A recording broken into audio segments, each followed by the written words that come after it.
যে জমিতে কদিন পরে কলার ফলনে হাসার কথা ছিল এক তরুণ কৃষকের, আজ সেখানে শুধুই ধ্বংসলীলা।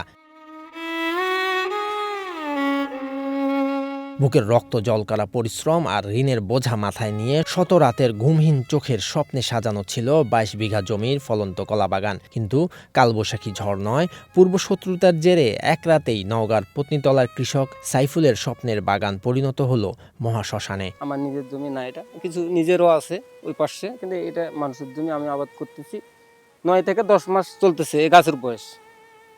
সেই গাছের মনে করেন এটা শুধু কোনো ঝামেলা নেই। আমাদের আগের ঝামেলা আছে আমাদের বাড়ির পূর্ব সাইডে, ওই জমিনে ঝামেলা। এর গত ৩বার গাছ নাইছি, ৩বারই কিন্তু কেটে ফেলালছে। কিন্তু আমি ওদের শাস্তি চাই। থেকে ১৬ লাখ টাকা খরচ করেছি আমি, ২৫ থেকে ২৬ লক্ষ টাকা বেচা কিনা হতো, বা এটা আমার টার্গেট আছে কি যে এত টাকা পাবো। উপজেলার গোপীনগর পানবোরাম গ্রামে কে বা কারা রাতের আঁধারে কেটে ফেলেছে প্রায় ১৩,০০০ কলা গাছ। সকালে বাগানে এসে এই দৃশ্য দেখে কান্নায় ভেঙে পড়েন সাইফুল। ১৫ থেকে ২০ জন আইসা কাটিছে ২২ থেকে ২২ বিঘা জমি, ১৩,০০০ গাছ। যতগুলো কলা ছিল এই মাঠে, প্রায় ২২ বিঘা কলা ছিল।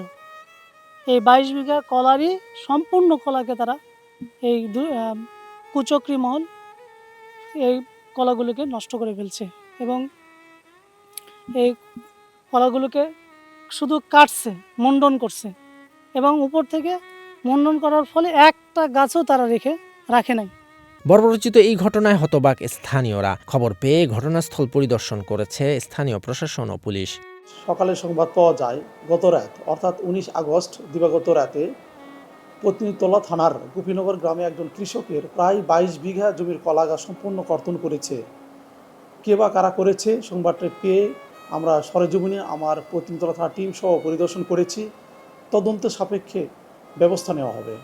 গাছের সাথে এমন নৃশংসতায় পুরো এলাকার কৃষকের নিরাপত্তাকে বিরাট হুমকির মুখে ঠেলে দিয়েছে।